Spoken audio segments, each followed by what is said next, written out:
Hi there, everyone. Shane here from Mexico.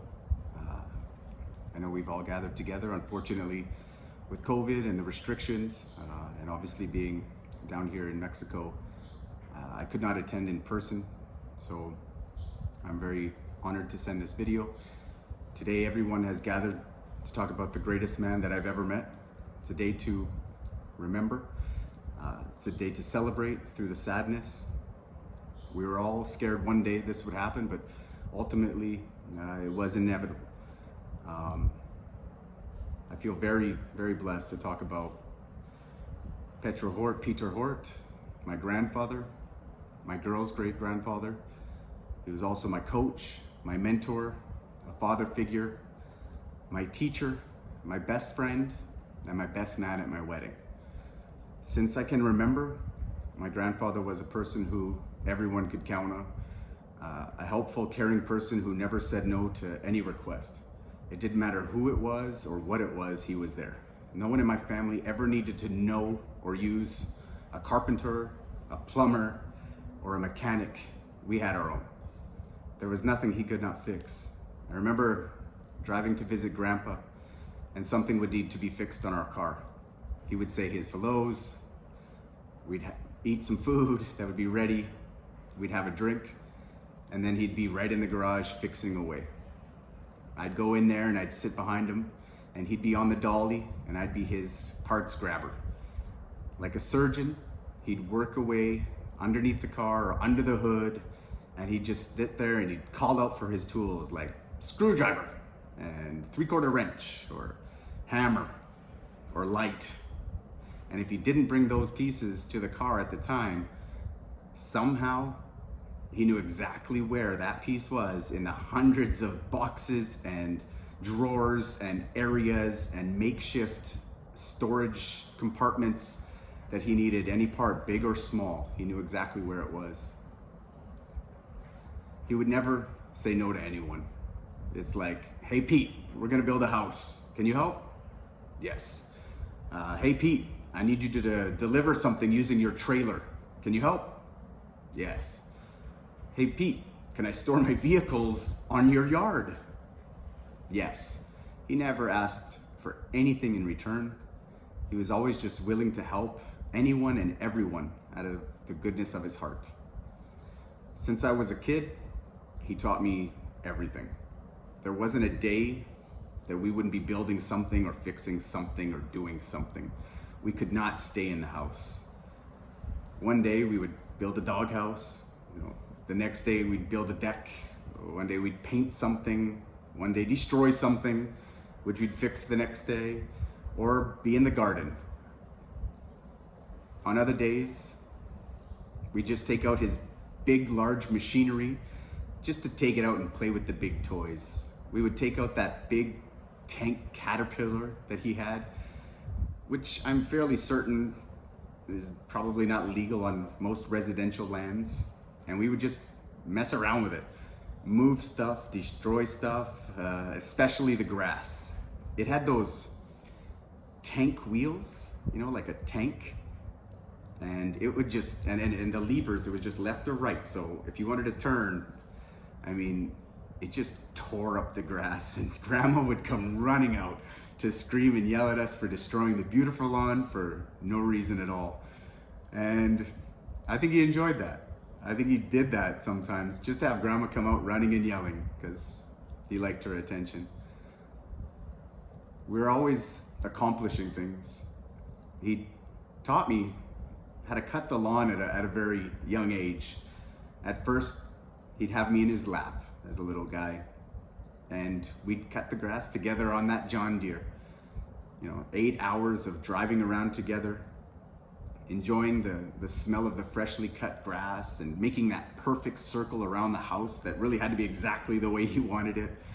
And eventually, I started cutting the grass on my own, maybe around the age of 5. He taught me and he trusted me, but maybe a little too much. There was this one time that I was cutting the grass on my own. He let me go, and I was driving the tractor around the house, and it ran out of gas. So being the self-sufficient kid he was raising, I took it on my own to fill that tank with a clear liquid, because I knew you put liquid into the gas on the side, opened it up, and put the liquid inside. So I filled that gas tank on the lawnmower with water. I took the hose and I put water in it. Yes, water. He must have missed that step when he was teaching me. Poor Grandpa. You could see the frustration. And I blew the motor, obviously. He had to take that poor John Deere apart, and completely apart, and reassemble it after cleaning it, and finally kind of get it running back again. But I'll tell you, everybody probably knows that John Deere was never the same after that. You learn as you go, right? And in case you didn't know, Grandpa loved hockey. We started skating out on the backyard pond when I was about 2. He'd go out there and he'd shovel off the snow, and we'd put a couple wood benches as goals. Grandpa, Kristen, and I would be out there for hours listening to our coach tell us how to be like Wayne Gretzky. Grandpa had a great way to motivate, and he had a great way to motivate me, as he told me that he would give me $1 a goal. And in Edmonton, it was fine. But then we decided to move to Didsbury.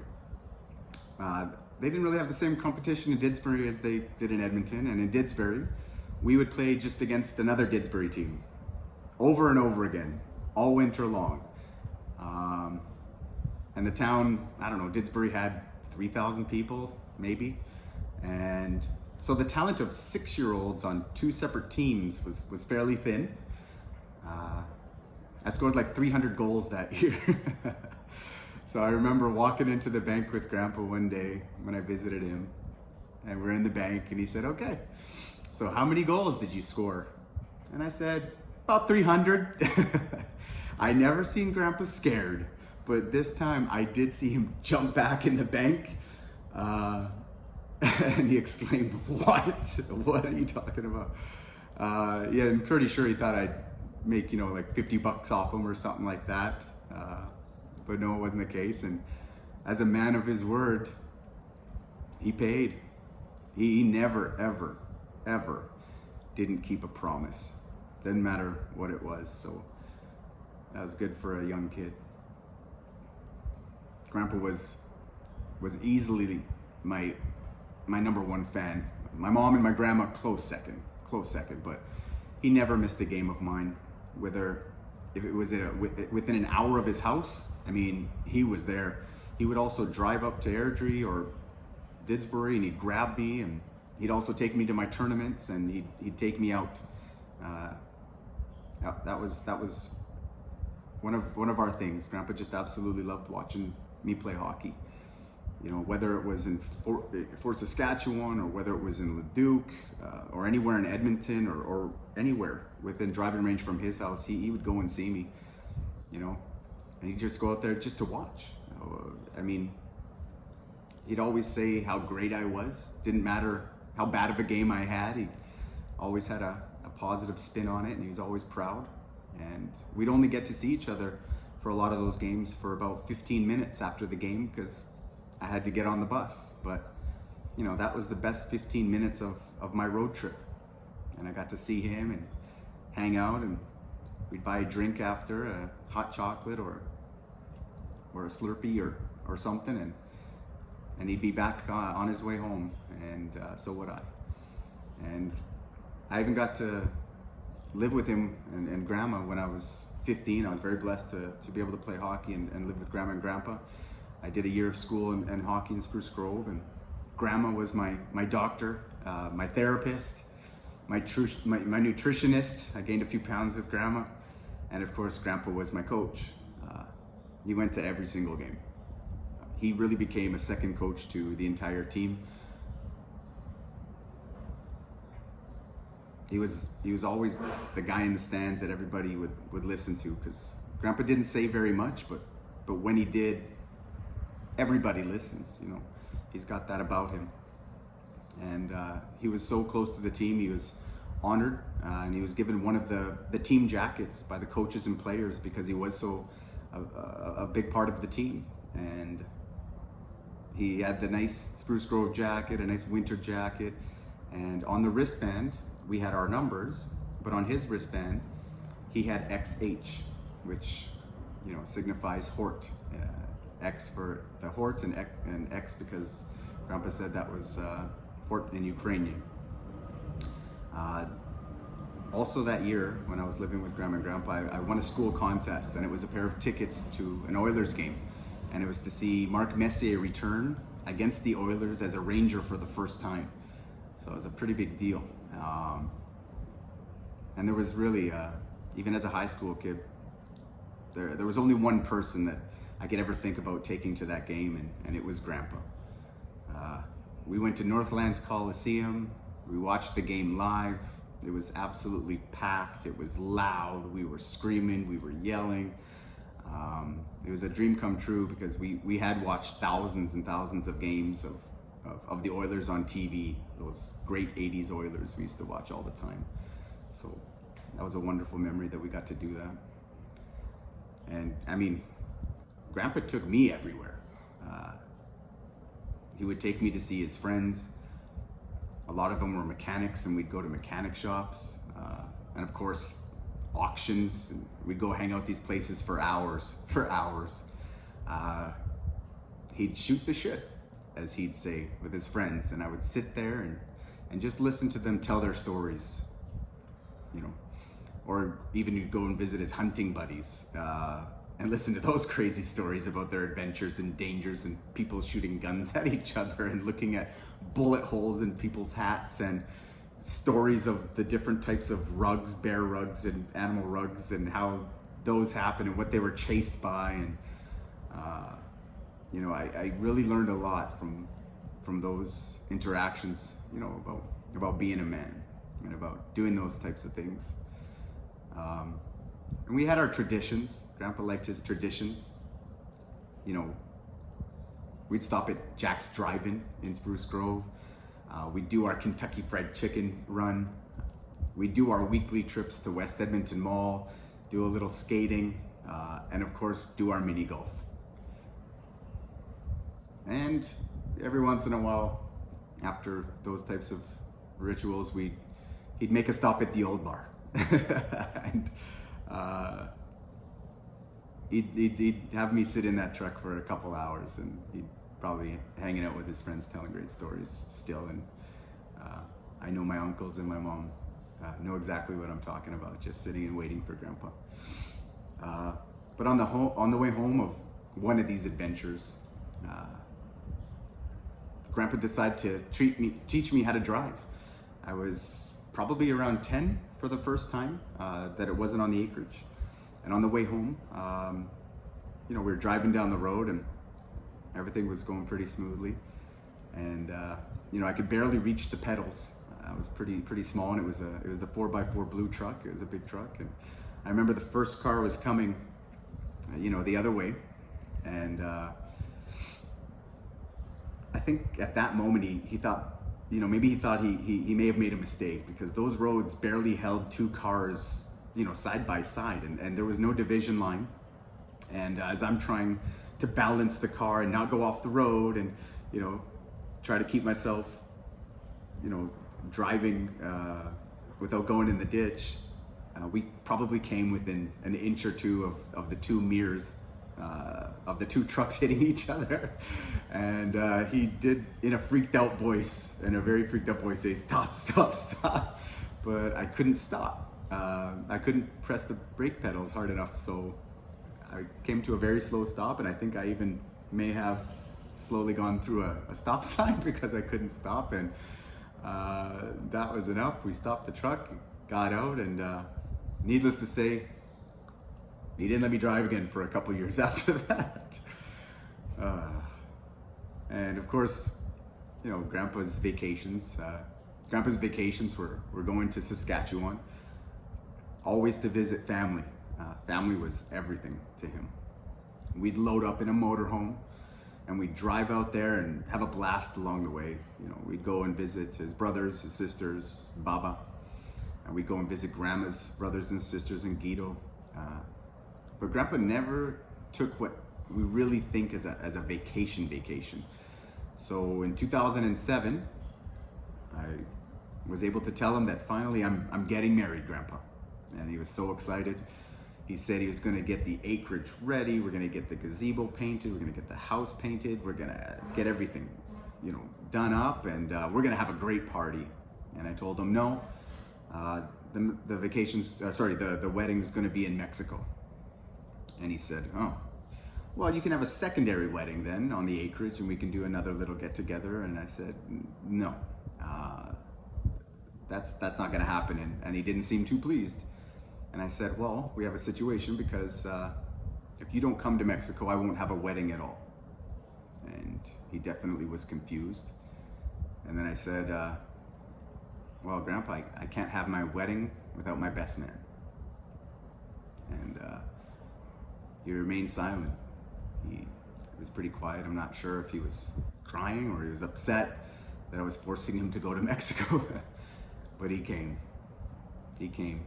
Grandma got him his passport. She did everything that we needed to do, and they came on down. And actually, at the wedding, Grandpa he controlled the tequila, and it was absolutely nuts. I don't know who put him in charge of that. It may have been me. I will not admit anything. But every time everybody walked by or anybody walked by Grandpa, someone was doing a shot of tequila, and I think my sister even had to start giving me hers because she was pretty young at the time and she just couldn't drink them. So she'd hand them over to me and I'd end up doing another with Grandpa. And I think for a lot of people and myself, after a while, we started avoiding eye contact to Grandpa because we were so scared that we'd have to do another shot. But he was the life of the party. Everybody that talks about my wedding still to this day, my wife's family or my friends and my family, you know, they talk about him to this day, and what a great man he was and how fun he was. He is my best man. And it's probably a very good thing, however, that he didn't throw me my bachelor party, because I don't think I could have survived. I think I would have needed a lot of time to recuperate. I don't think I would have made it. Grandpa's heart, I mean, was as big as his persona. He had a persona. He attracted people. Grandpa loved everyone in his family, everyone. Him and Grandma were the center of our family's universe. They're the perfect match. They're the perfect couple. Family events were always everyone's favorite time of the year. All holidays, all opportunities, summers, you know, long weekends to get together. The two of them were the best examples of what a family should be. You know, we had huge dinners. Grandma always had so many different plates of food. There would always be so many people. And once in a while, there'd be some margaritas or whiskey. Once in a while, only once in a while. And I remember when my cousins Tegan and Nikki were born. Yeah, I do remember how Grandpa was so enamored by these new girls in his life. He was so in love. He was so proud. And I'll admit, I was a little jealous in a way. But my grandpa, he had a way of showing so much love to everyone in their own way. And he always made each and everybody feel special in their own way, with their own relationships. And that's something very special. And I do remember as well when my little brother and sister, Kyle and Alicia, came along, he loved them just as much. He was so happy that they were in our lives, and we talked about them an awful lot during our conversations, and he was so proud of them, so proud of them. He always told me that. He always told me how smart they were and how great they were. And you know, Alicia's possibly one of the best skaters that we've ever seen, and Kyle's so smart. And I don't know if he ever really told them that much face to face, you know, how much he was proud of them, but he definitely told me, that's Grandpa for you. Grandpa always respected everyone and knew the right things to do. When my father's grandfather was dying of cancer, he took me to the hospital a couple times to go and visit him. You know, I was pretty young at the time, and I didn't understand it much, you know, then.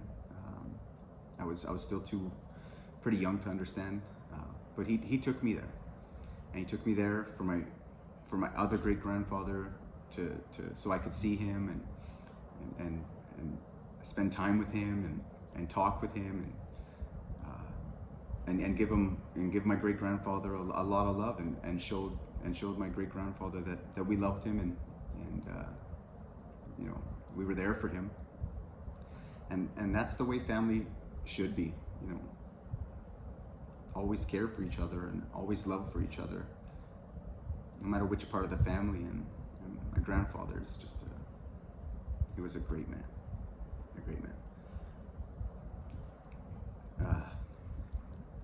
for as long as I'm sure we can all remember, Grandpa loved Cadillacs. Whenever we'd go to any drive-through or order any food, you know, he'd say, give me a couple of milkshakes and a Cadillac.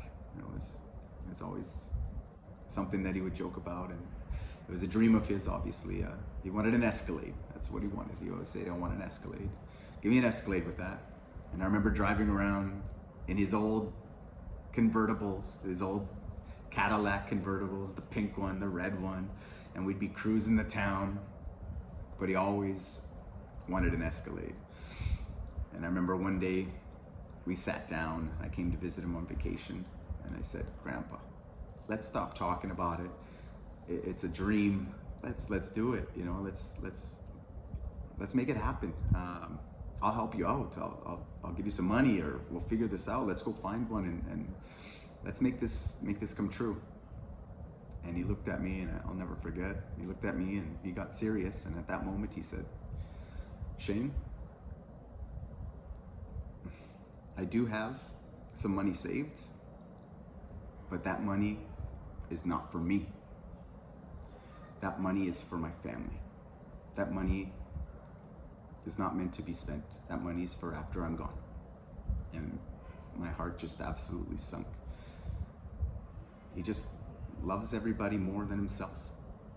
And that's the exact example of who he is.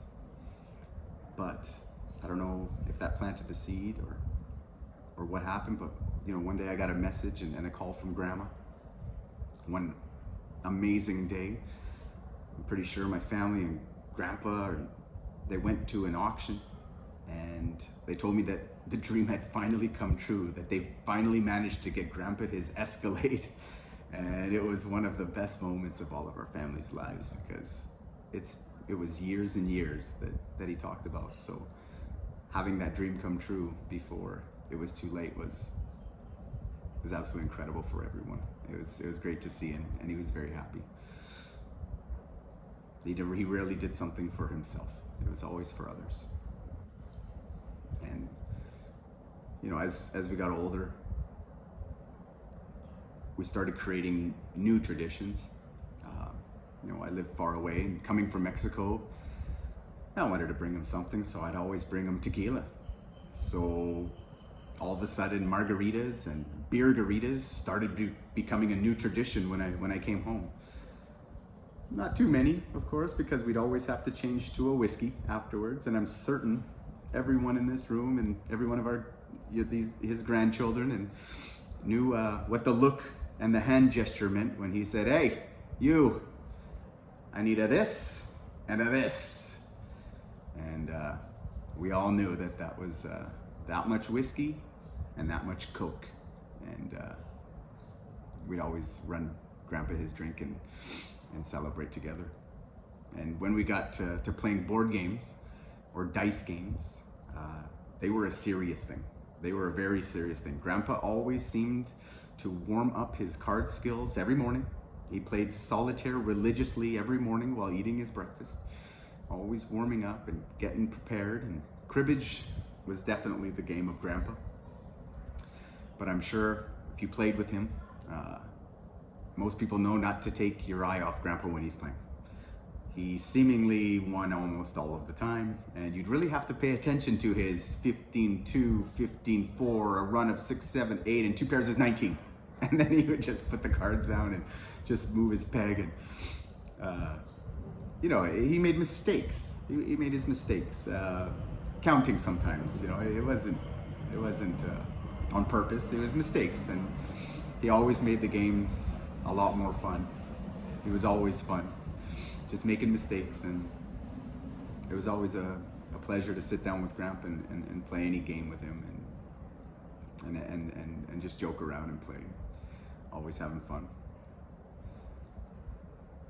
I'll never ever forget the last time that I got to visit him. Grandpa in his chair. I'm sitting right next to him. I just flew in. And I went over and he said, get me a this and a this, and I made us both a this and a this. And we shot the shit for forever. We talked about absolutely everything. Everything. From the past to our lives, to how we got to where we were, to his history, to meeting Grandma, to moving to Alberta, to his carpentry, to how we got sick. I mean, really, absolutely everything. And we talked until the sun came up. I don't know if it was 5 or 6 or 7. I just don't know. I just know that the sun was up and we were there. We were like best friends who hadn't seen each other in a while and had a chance to be alone and just talk. And we talked about so much.